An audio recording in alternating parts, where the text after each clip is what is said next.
Bonjour à tous, vidéo aujourd'hui sur une plante. Si comme moi un jour vous vous êtes posé la question de vous dire tiens pourquoi pas manger des plantes sauvages, vous vous êtes vite rendu compte qu'il y avait une multitude d'informations, une multitude de plantes, les bouquins représentent des centaines d'espèces. Il y a vraiment énormément de choses là-dessus, énormément de choses à dire, énormément de choses passionnantes. Et si vous ne savez pas par où attraper la pelote de laine, et ben moi je vous conseille une plante.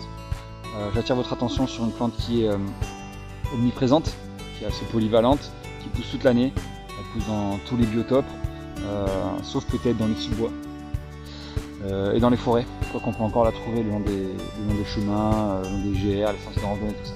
Il s'agit évidemment du plantain, que ce soit le grand plantain, le plantain d'acéolée, tous les plantains à ce niveau-là. Donc l'avantage de cette plante, c'est qu'on peut la trouver carrément toute l'année, à profusion, surtout dans les milieux urbains, périurbains, que ce soit même dans les champs. Je ne vous recommande pas forcément ces lieux de cueillette de prime abord, mais en condition de survie, ça peut être vraiment intéressant de savoir que cette plante se mange parce qu'elle est vraiment disponible en abondance. Et s'il ne devait y avoir qu'une seule plante à connaître, pour moi, ce serait celle-là. Donc elle est très facilement reconnaissable, les risques de confusion sont minimes, à part peut-être avec d'autres plantains, ce qui du coup ne pose aucun problème, pour notre activité en tout cas.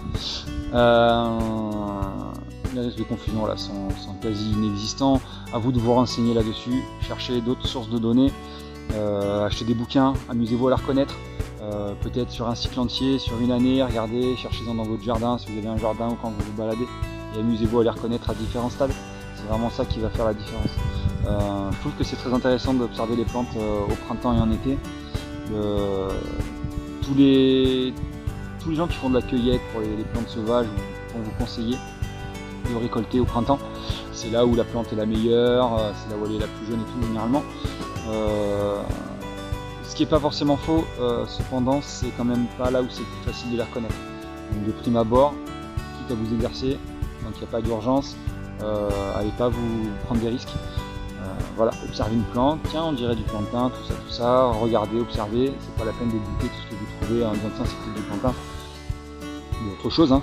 Mais voilà, moi je vous conseille ça, observez-la régulièrement, regardez ce que c'en est, ce que c'en est pas, utilisez les applications comme PlanteNet ou quoi pour voir si ils corroborent déjà votre vision des choses.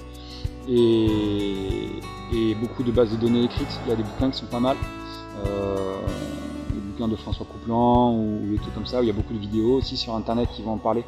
Mais déjà, ben voilà. Si vous ne savez pas par où attaquer, attaquez par le plantain. Utilisable toute l'année, comestible. On peut aussi l'utiliser pour les micro-coupures, les irritations. Il y a un peu des trucs comme ça là-dessus, si vous êtes friand un peu de ça. Si vous avez d'autres plantes qui vous viennent à l'esprit, qui seraient peut-être plus efficaces que celle-ci, n'hésitez pas à me le mettre en commentaire. On verra ce qu'on peut faire.